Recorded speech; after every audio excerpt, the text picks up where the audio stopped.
Muy buenos días con todos, buenas tardes también con algunos, saludos desde Ecuador, bienvenidos al segundo seminario web del programa de animadores 2019. El seminario web del día de hoy es sobre estilos de vida para el cuidado de la creación en las comunidades cristianas. La humanidad está llamada a tomar conciencia de la necesidad de realizar cambios de estilo de producción y de consumo para combatir este calentamiento o al menos las causas humanas que lo producen o acentúan. Papa Francisco en la Laudato Si 2365. Entonces damos inicio al seminario web con la presentación de la primera panelista. Ella es la ingeniera Ana Ortega, es ingeniera ambiental de la Universidad SEC, candidata a especialista en liderazgo, cambio climático y ciudades por Flaxo, Ecuador. Ha participado en varias actividades de voluntariado y activismo, es voluntaria del Movimiento Católico Mundial por el Clima desde el 2015, también es coordinadora adjunta del capítulo de Ecuador del Movimiento Católico Mundial por el Clima, es cofundadora de Earth Guardians Quito, miembro del Movimiento de Jóvenes Latinoamericanos y Caribeños frente al Cambio Climático CLIC, y ha participado en varias conferencias sobre cambio climático a nivel nacional e internacional. Damos la bienvenida a Ana Belén Ortega.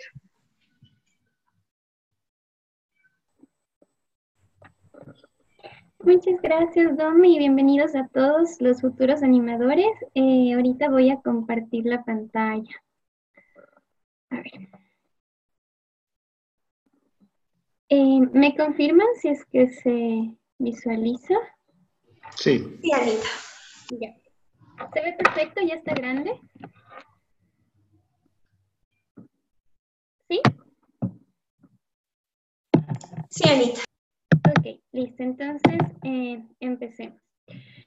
Pues bueno, yo les voy a hablar sobre las bases científicas del cambio climático y su relación con el consumismo. Bueno, vamos a empezar un poco a hablar primero sobre el cambio climático y tenemos que distinguir si es entre el origen natural y el origen humano. Es demasiado importante, ya que muchas personas niegan, incluso personas del mundo científico, niegan que lo que está pasando actualmente en esta crisis climática sea algo que no estaba previsto que pase por causas naturales. Entonces, este gráfico que ustedes ven al frente muestra todos los cambios climáticos, por así decirlo, desde hace millones de años atrás. Entonces podemos ver que aproximadamente hace 40 millones de años atrás empieza la línea a descender hasta estabilizarse en la actualidad en una temperatura promedio global de más o menos de 13 a 14 grados centígrados. Sin embargo, ustedes pueden ver que durante todas las eras geológicas anteriores, la temperatura global promedio ha variado desde 12 grados centígrados hasta 22 grados centígrados. Y en eso hemos tenido calores extremos, heladas extremas. Sin embargo, el promedio global se ha mantenido de 12 a 22.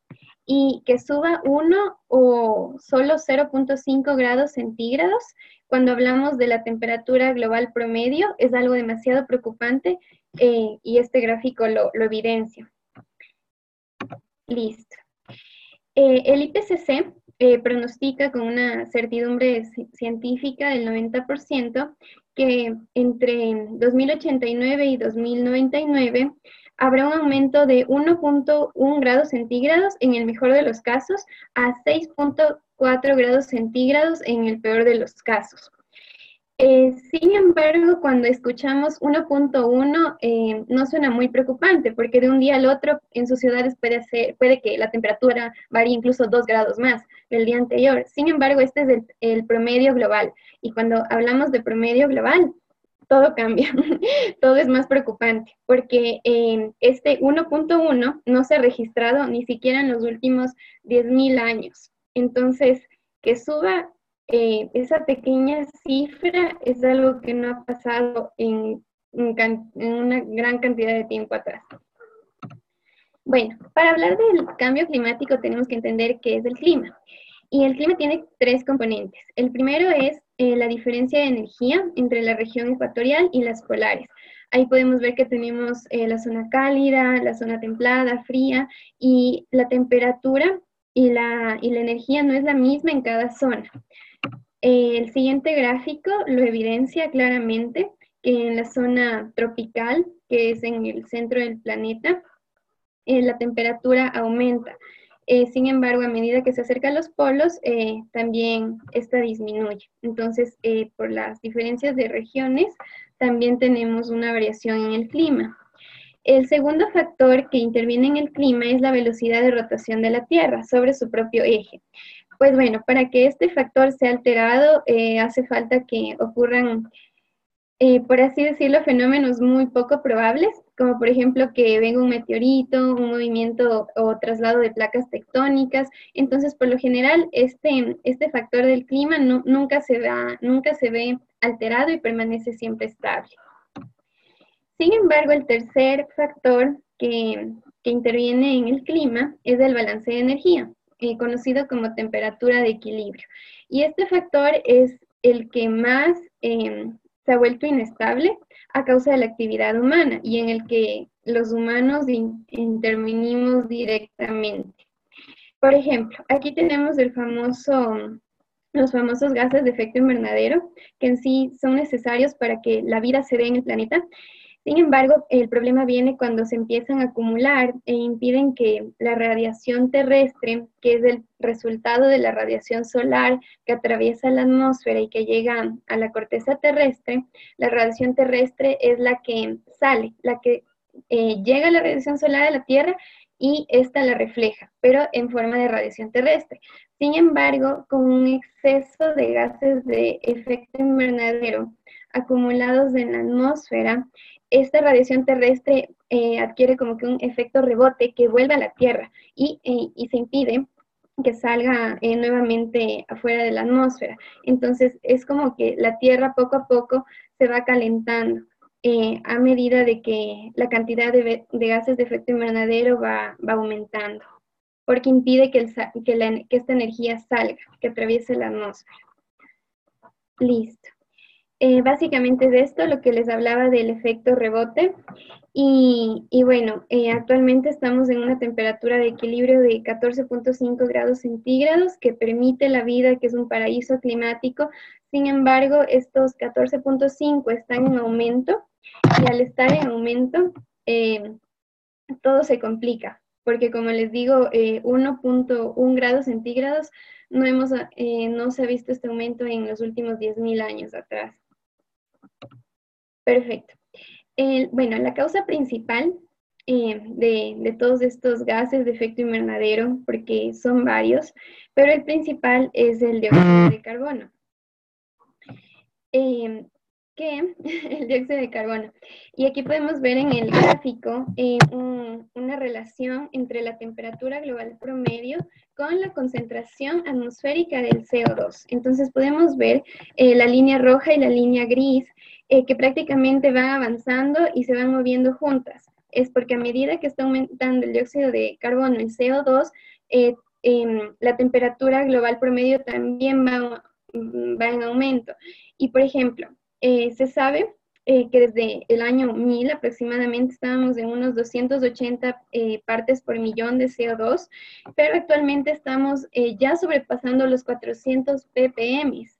En los últimos 2000 años se ha llegado a sobrepasar los 400 y esto no ha pasado en los últimos 100 años. O sea, en los últimos 100 años se ha aumentado el 40% de la cantidad de ppm de CO2. Y obviamente estos cambios han empezado a partir de 1950, la revolución industrial, la era industrial.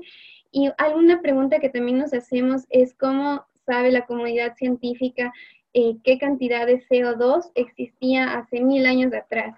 Pues bueno, solo como dato curioso, se lo hace esto a través de proxy datos, que es una tecnología que como que calcula la edad de la nieve, la cantidad de moléculas capturadas en un determinado momento en el tiempo en la nieve. Entonces, por eso es que podemos saber cuánto CO2 había en la Tierra, en el planeta, hace 1000 años atrás.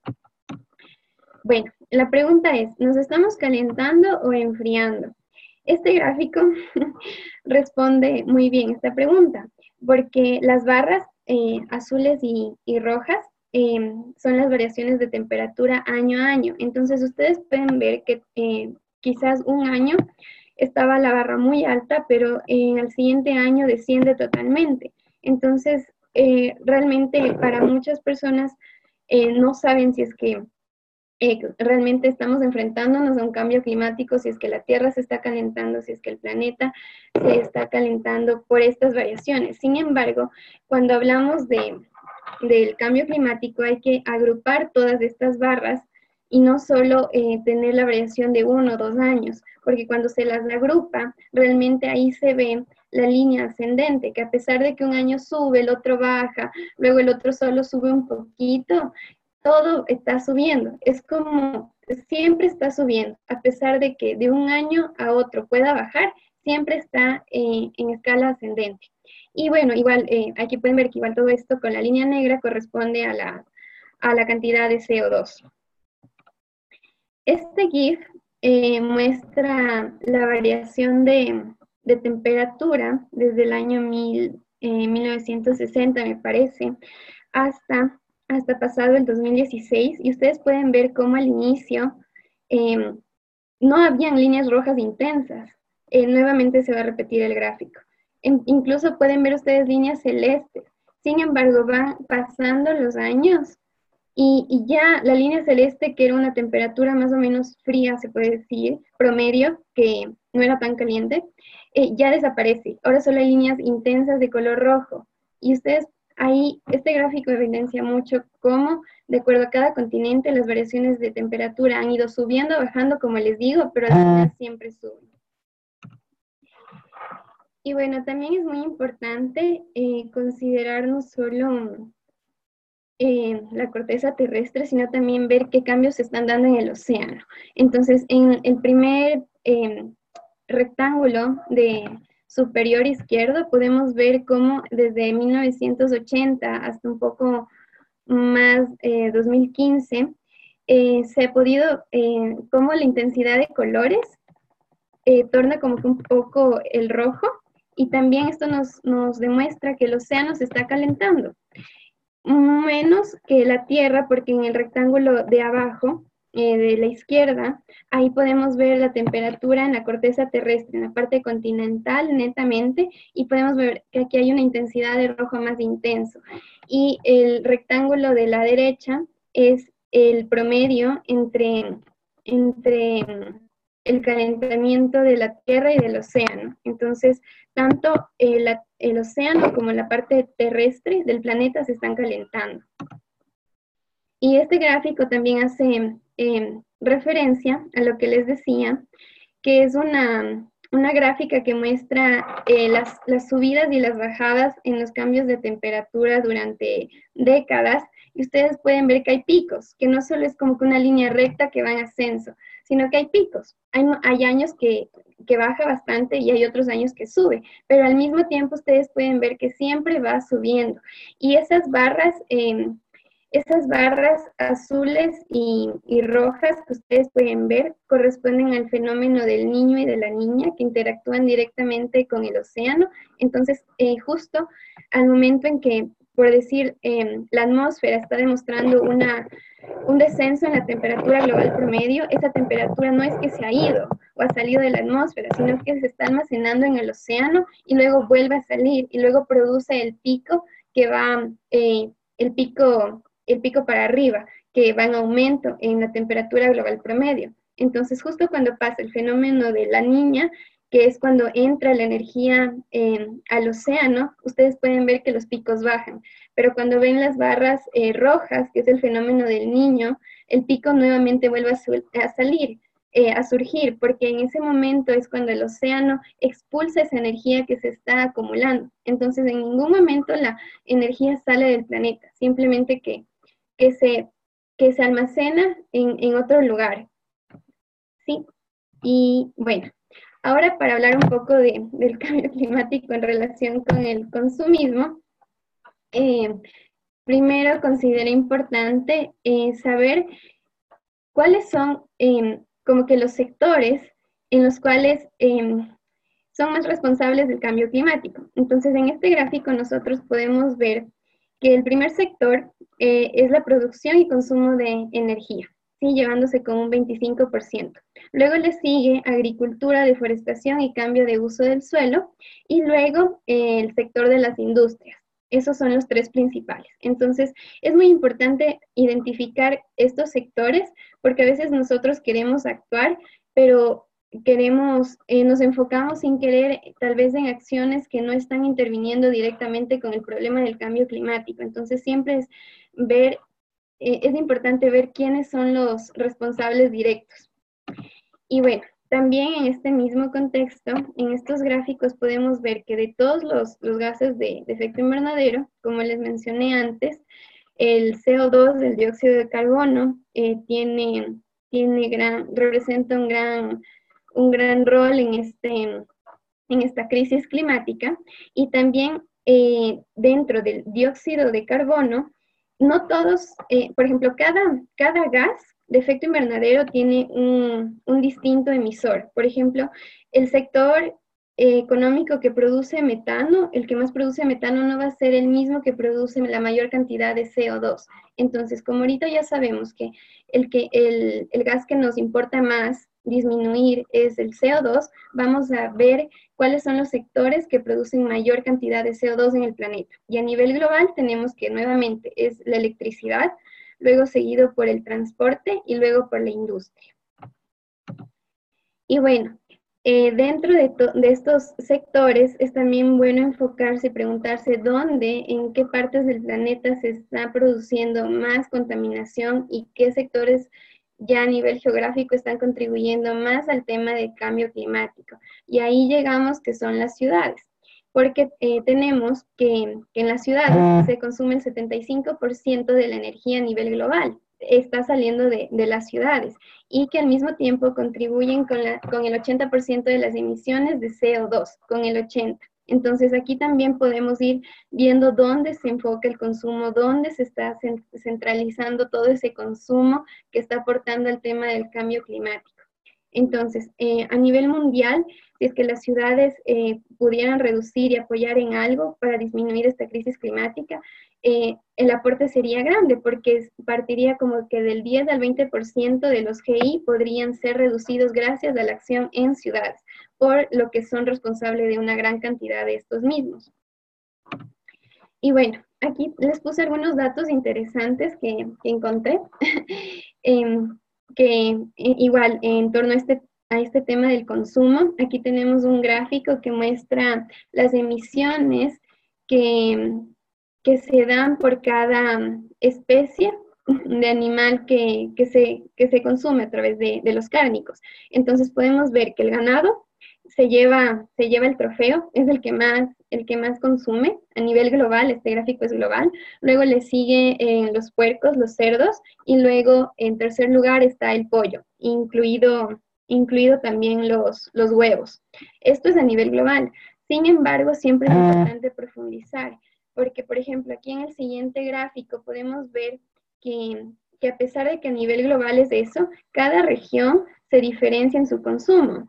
Por ejemplo, en Latinoamérica, que estoy segura que la mayoría que está conectados pertenecemos a la región, el mayor consumo se da por la carne de res. Incluso la mayor cantidad de emisiones de la industria ganadera en Latinoamérica sale de la carne de res. Sin embargo, si nos vamos, no sé, al territorio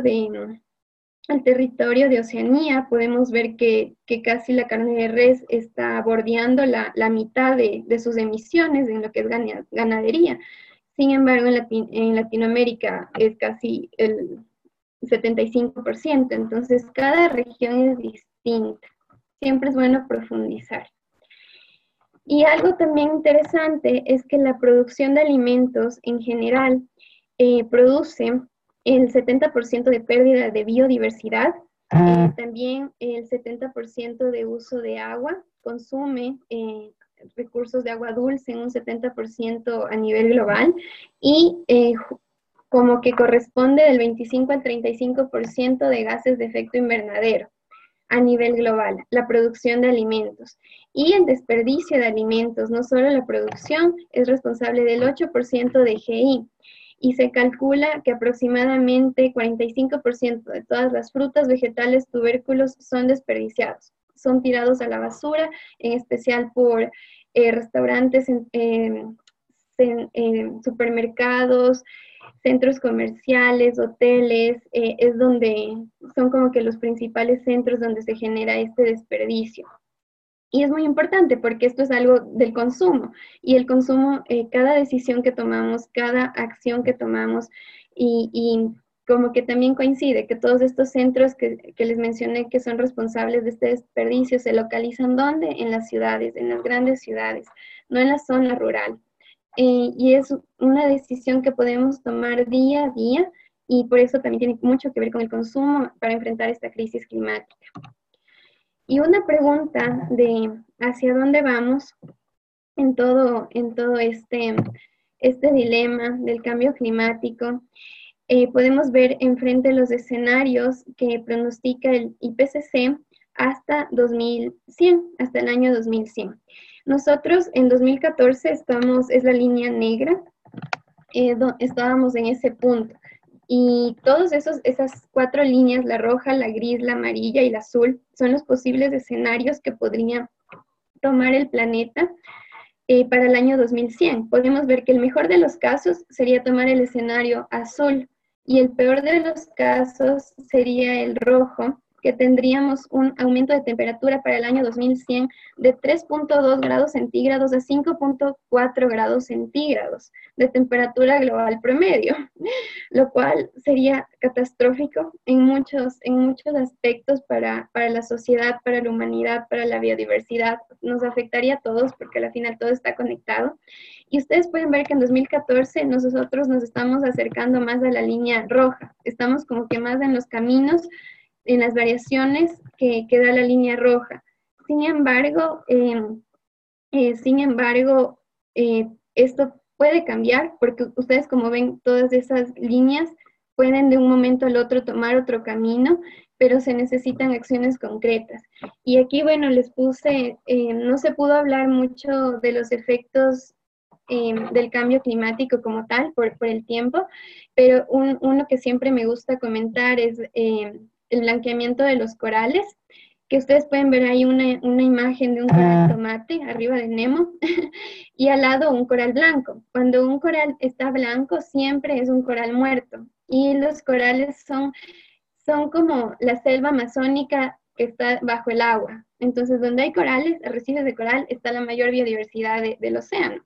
Y cuando un coral se blanquea, afecta directamente a esta biodiversidad y es muy difícil que se vuelva a recuperar y son muy sensibles a los cambios de temperatura. Y acabamos de ver que el océano está interactuando directamente con la temperatura y se está calentando y también está afectando la biodiversidad bajo el agua. Entonces, la crisis climática no solo es como que a nivel del mar para arriba, sino que también es bajo el mar. Está absolutamente todo conectado y está interactuando constantemente. Y bueno, esto igual como que una imagen para motivar, es que esta lucha, en esta lucha contra el cambio climático no queda espacio para miedos, y esa imagen me gusta mucho porque a veces las personas que están en el poder, los tomadores de decisiones, se asustan cuando se les plantea una solución que es necesaria para frenar esta crisis climática. En esta imagen, por ejemplo, podemos ver el ejemplo de un ratón chiquito que es un impuesto al carbono. La persona, el político está asustado. Sin embargo, la verdadera amenaza es por lo que no se quiere luchar, por frenar el cambio climático, y es lo que está atrás, que es ese como que ratón un poquito monstruoso. Entonces, bueno, agradeciéndoles y también recordándoles esta frase que me gusta de la Laudato Si, que es: caminemos cantando, que nuestras luchas, nuestra preocupación por este planeta no nos quiten el gozo de la esperanza. A pesar de que el panorama se vea muy sombrío, que tengamos por siempre esta esperanza, porque realmente es posible generar un cambio y seguir aquí en la lucha y eso. Muchísimas gracias.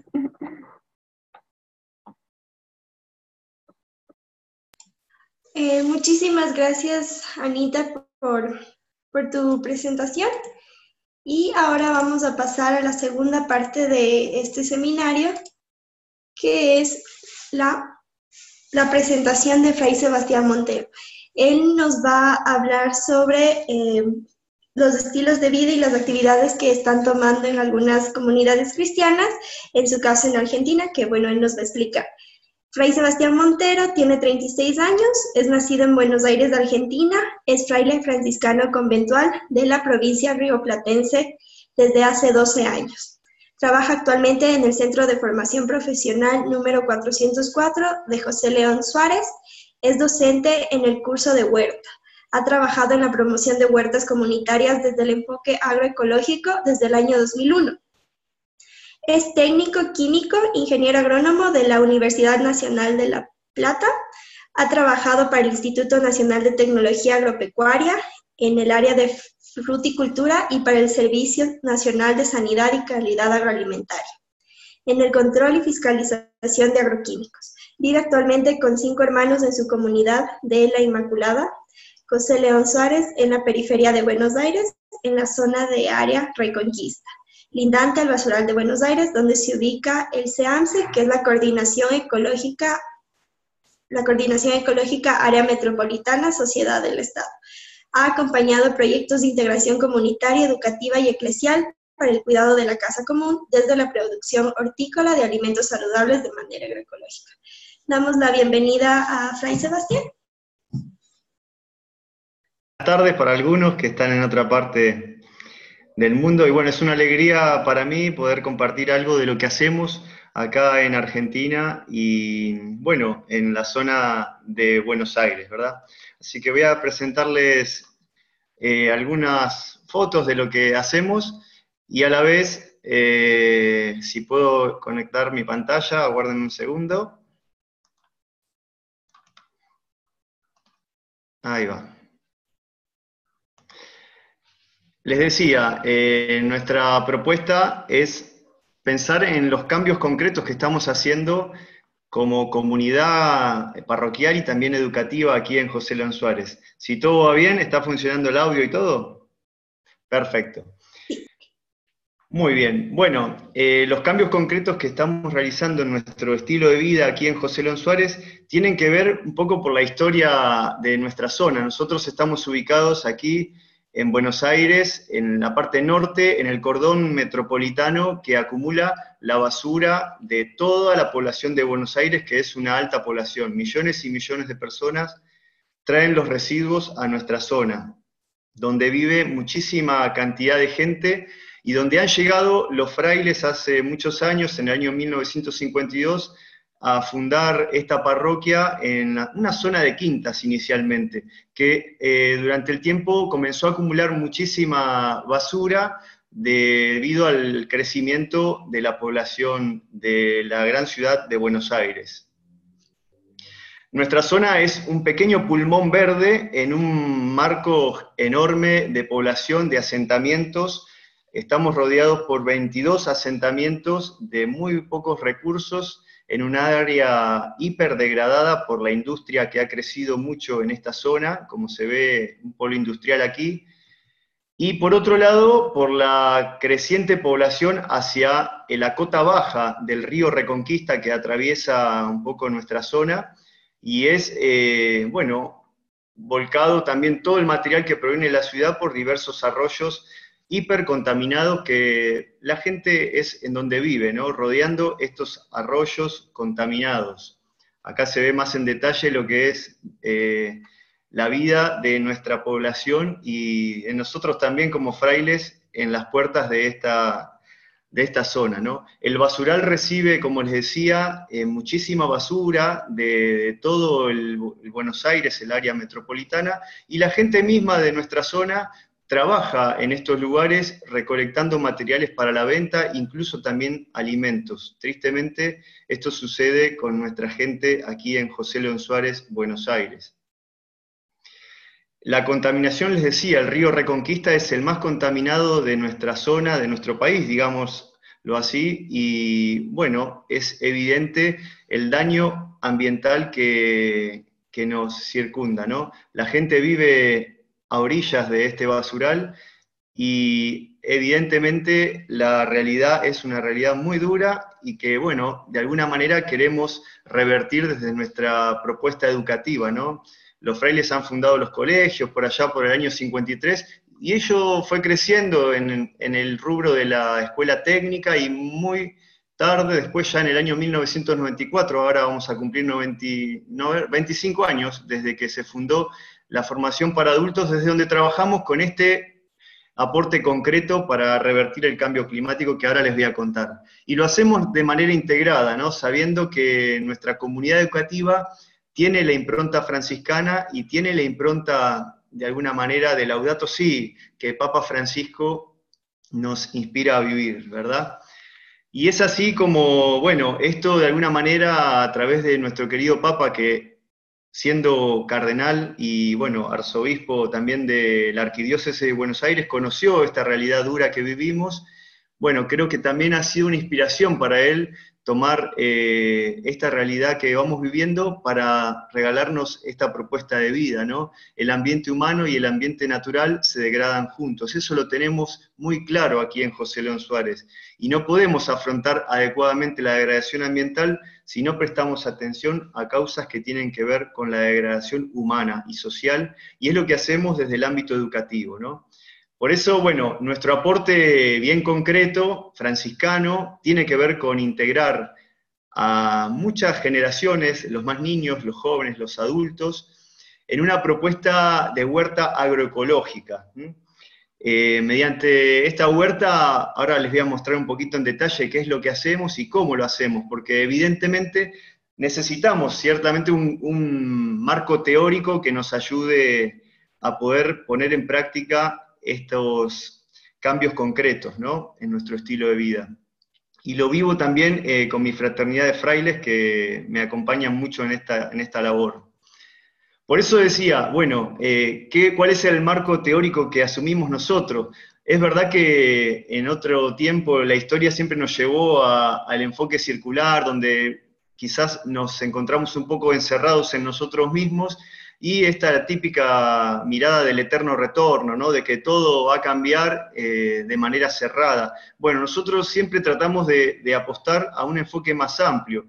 Lo lineal lo hemos evidenciado y lo decía también Anita recién, ¿no? Quizás tomando en cuenta pocas variables y con un criterio productivista no llegamos a buen puerto, ¿verdad? Entonces este enfoque como que va siendo superado también por otros.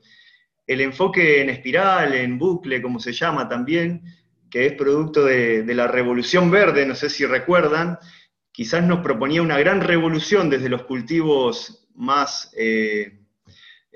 productivos, ¿verdad? Y de alguna manera vimos que este enfoque no nos ayuda para abordar nuestra propuesta concreta. El trabajo en red, bueno, evidentemente nos ayuda a vincularnos con otras instituciones en nuestra zona, pero a veces terminamos más enredados que trabajando concretamente por el cambio climático, ¿no? Entonces es bueno, pero hay propuestas superadoras. En este sentido, el enfoque de la agroecología se basa en esto que tiene que ver con el sistema, o el enfoque holístico, sistémico, ¿verdad? Pero a nosotros nos queda un poco chico, nos parece muy mecánico porque estamos trabajando con gente y con organismos vivos. Si bien es un insumo interesante pensarlo desde aquí, pensando en entradas y salidas en nuestra huerta, bueno, puede tener un efecto más grande pensar también el efecto mariposa, que a veces pensamos que nuestra realidad de José León Suárez es un caos por la situación de hiperdegradación. Pero este enfoque, el efecto mariposa, de alguna manera nos hace pensar de que nuestro pequeño aporte tiene repercusiones globales, y eso nos convence en estas ganas de seguir trabajando. Por otro lado, el pensamiento complejo, bueno, nos ayuda a vivir una praxis, que en el fondo lo vivimos como acción y reflexión, junto con la gente con la que trabajamos. No es solo hacer cosas, sino también detenernos a veces a reflexionar y a pensar que eso que llamamos caos lo podemos organizar de otra manera y encontrar algo bello desde este enfoque, que es el enfoque que utilizamos, el fractal. Quizás es algo medio novedoso, pero a nosotros nos ayuda a vivir la praxis, es decir, acción y reflexión en todo lo que hacemos. ¿Qué es el fractal? Bueno, es a una gran escala vemos que hay pequeñas escalas también que reflejan algo bello, algo que parece caos, pero que en el fondo es algo bello. Y en esa belleza también descubrimos la presencia de Dios, ¿no? La presencia del buen Dios que se hace vivo en la planta, en las cosas con las que trabajamos, ¿no? En los seres vivos.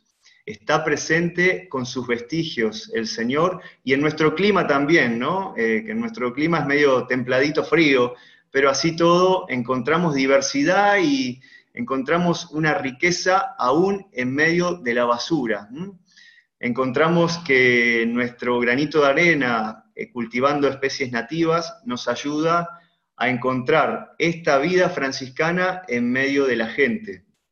Francisco de Asís decía, este es nuestro claustro, el mundo. Y en ese sentido, Francisco nunca fue un fugamundis, es decir, escaparse del mundo para ir a rezar, sino él fue una respuesta para el mundo. Y desde esta actividad que hacemos hace 4 años, que me sumé yo, pero la huerta está presente hace muchísimos años, desde que se inició el Centro de Formación Profesional. Estamos viviendo esta fractalidad, es decir, ver la belleza de Dios en el mundo, que no es ajeno a esto que nos toca vivir en nuestra casa común, en José León Suárez.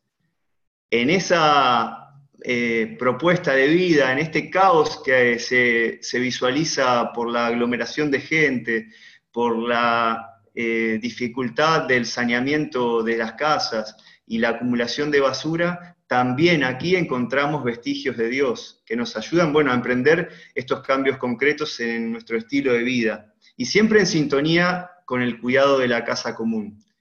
Y aquí viene, sí, nuestra propuesta y nuestro, bueno, cambio concreto. Esta es nuestra zona en donde primeramente vemos nuestro suelo degradado, ¿no? Por las inundaciones constantes de la cota baja del río Reconquista, y con el trabajo de la gente, junto con niños y adultos, fuimos revirtiendo la situación de alguna manera, haciendo esta propuesta de juntar los residuos orgánicos de toda la institución, tanto de la parroquia Inmaculada como del complejo educativo, como así también de la gente que se acerca a nuestro centro, para emprender esto que nos decía Anita, ¿recuerdan? Que se desperdicia el 45% de material de verduras y frutas. Bueno, nuestra propuesta es realizar compostaje, trabajar con lombricompuesto y de alguna manera incorporar a nuestra superficie material que sea de utilidad para la producción de verduras, desde la fractalidad, es decir, desde una escala pequeña que refleja la grandeza de un Dios que así todo nos quiere trabajando por el cuidado de la casa común. Y de a poquito hemos, bueno, trabajado en el cultivo de nativas, en el cultivo hortícola, también con el reciclado, para eliminar al máximo los residuos, los desechos de basura que van destinados al basural, y trabajando siempre con la comunidad educativa toda, ¿no? De alguna manera, los primeros frutos en los primeros años eran escasos, pero también era escasa la cantidad de gente que nos acompañaba. De repente fue creciendo el número de estudiantes que se animaron a asumir esta propuesta de vida para cambiar la realidad también en sus hogares y en sus familias. De a poquito la huerta fue creciendo, fue cambiando el color, se le fue poniendo más color, y el trabajo fundamental fue con los niños. Imagínense que las nuevas generaciones van tomando contacto con este estilo de vida que nos ayuda a producir nuestros propios alimentos. Y no solo los niños, también los abuelos, los ancianos, los padres de estos niños, de alguna manera se vinculan en nuestra huerta para venir a trabajar y a formarse en esta idea de ser promotores ambientales. Bueno, las cosechas han crecido gracias a la producción propia. Este es nuestro sustrato, el que preparamos nosotros a través del uso de lombrices californianas, y criollas, como le decimos nosotros, y realmente revertimos la situación hiperdegradada de nuestro terreno, ¿no?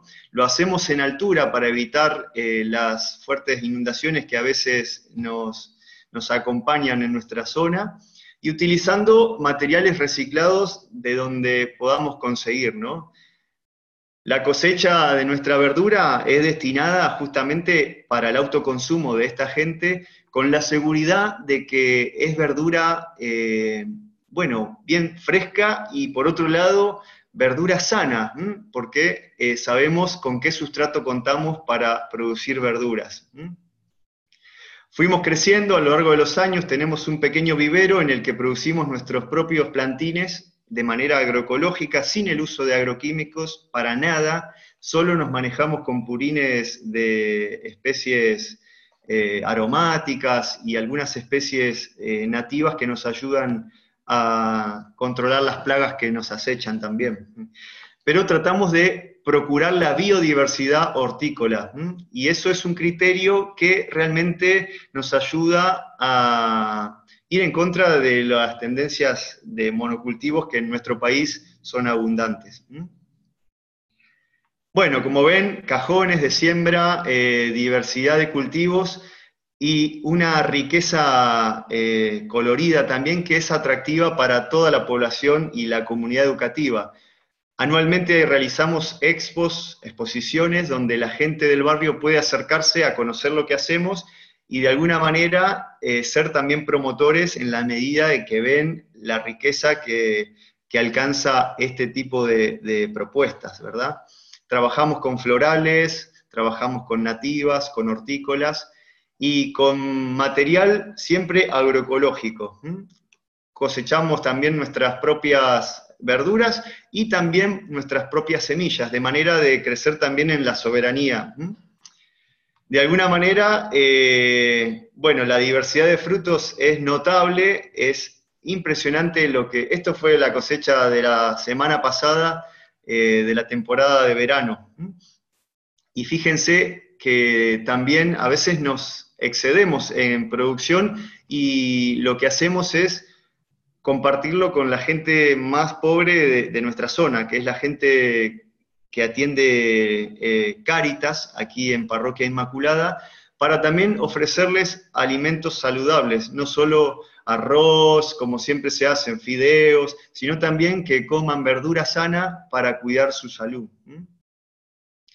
Y bueno, los pasos que hemos dado fueron muy lindos y los resultados quizás no son... como decíamos, el enfoque que usamos es un poco el efecto mariposa, la fractalidad, saber que en lo poco también está lo bello y lo grande de Dios, ¿no? Y desde ahí nos convencemos de que de a poquito el efecto mariposa tiene su incidencia en todo el mundo, porque en nuestro sector, si bien es 1/4 de hectárea, sabemos que desde ahí la promoción de este tipo de propuestas, como la huerta agroecológica que hemos logrado, nos lleva a seguir vinculándonos con la población. Se ha generado esta red de promotores ambientales en las familias, en los niños y en los barrios, incluso en estos barrios marginales, que pueden producir sus propias huertas en altura, en cajones, para producir sus propios alimentos con sustratos sanos, no contaminados por el basural y por los ríos que llegan de la industria. Producimos alimentos sanos, saludables, que ayudan muchísimo a la población que vive en este sector hiperdegradado. El sustrato y el lombricompuesto también se pone a disposición de la gente para que puedan utilizar este tipo de materiales sanos también. Por otro lado, reducimos notablemente la cantidad de residuos, porque todo lo orgánico es transformado en tierra, en compost, en lombricompuesto.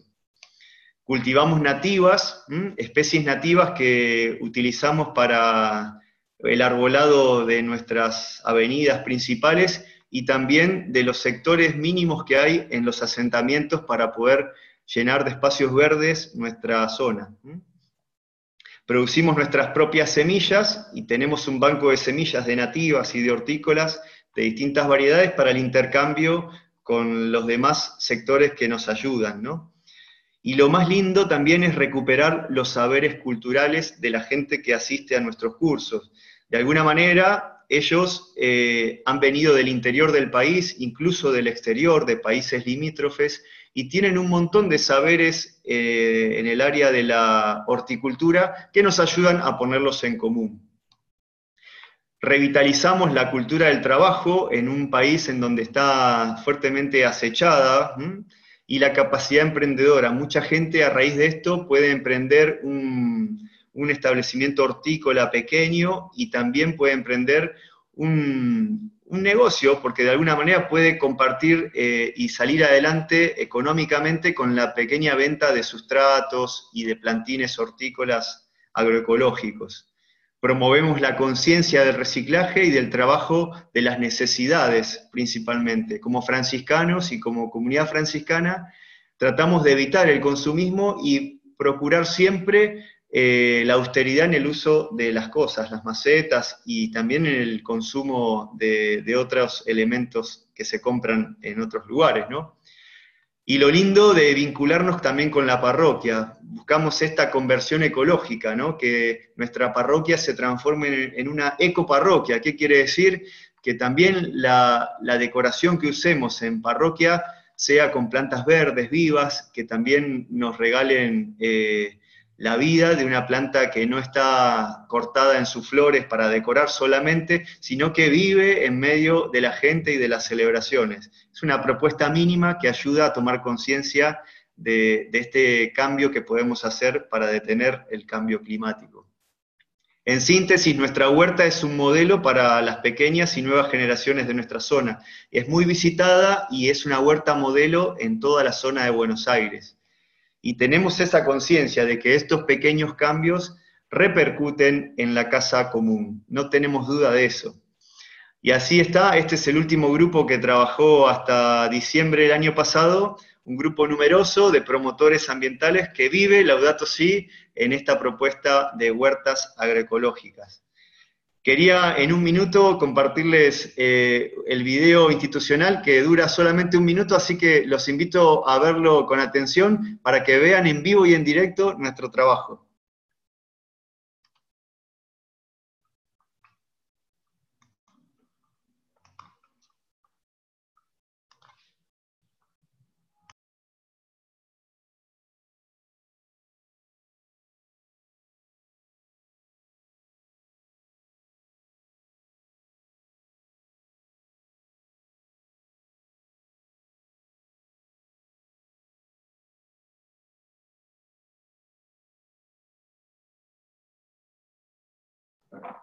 Fray Seba está sin micrófono.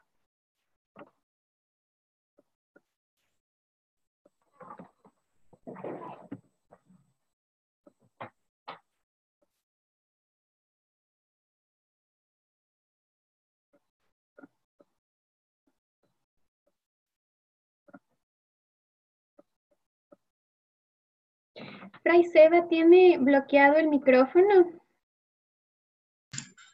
En la partecita de abajo de la pantalla hay una imagen como un dibujito, como un micrófono. Si le das clic ahí, se te vuelve a activar el micrófono.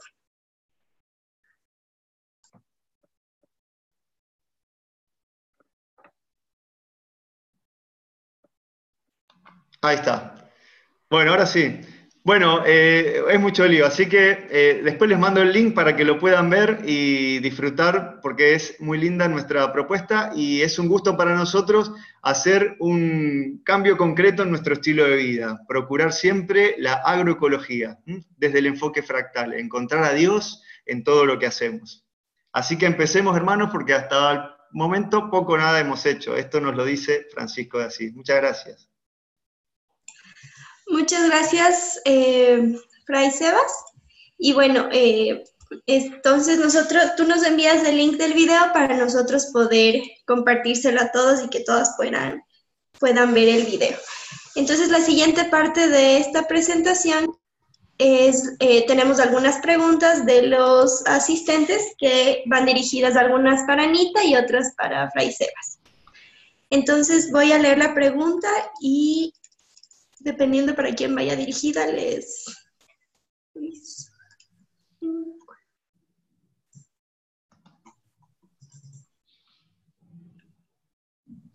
Ok, aquí hay una pregunta que es relacionada a la presentación de Anita, y es de Ángel, y dice, ¿cómo hacer que todo ese desperdicio que tú hablabas, Anita, en tu presentación, regrese a la tierra?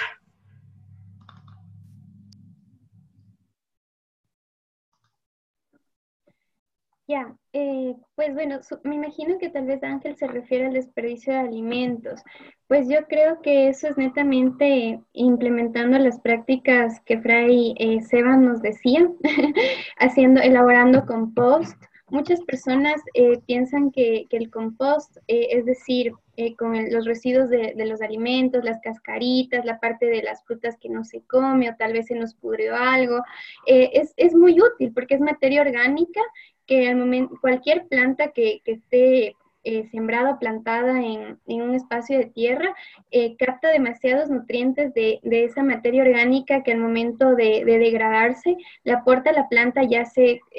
que tenga más nutrientes y que crezca de mejor manera. Y sin embargo, por ejemplo, acá en Quito estamos organizando una forestación y es algo raro porque me mandaron a comprar abono para los arbolitos, ¿no? Pero, por ejemplo, solo había tierra negra. Y luego el técnico arborista nos decía, no, la tierra negra no tiene ningún nutriente. La verdadera riqueza está en la materia orgánica que se degrada. Incluso el mismo césped, o sea, degradando se puede aportar nutrientes. Entonces ahí en verdad me di cuenta de cuán importante es como que elaborar ese compost con esas cosas que aparentemente nosotros podemos decir, no, es que va a valer feo, no, eso se aprovecha muy rápido en el suelo, pero creo que eso tal vez Fray Seba puede explicar mejor. Pero para mí sería haciendo compost y obviamente evitando el desperdicio, no comprando más de la cuenta. O sea, sabemos lo que vamos a consumir, siempre dar prioridad a los productos locales, a los pequeños productores, en lugar de en los supermercados que nos venden todo empaquetado, en plástico.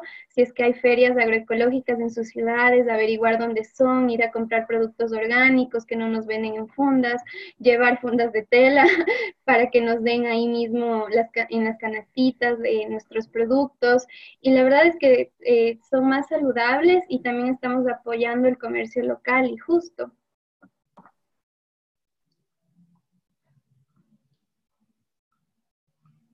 Muchas gracias, Anita. Tenemos una pregunta que es dirigida a Fray Sebastián, y es que si nos podrías compartir un poco de cómo es el proceso para armar tu huerta propia. Sí, inicialmente partir de la producción de un sustrato bueno y saludable.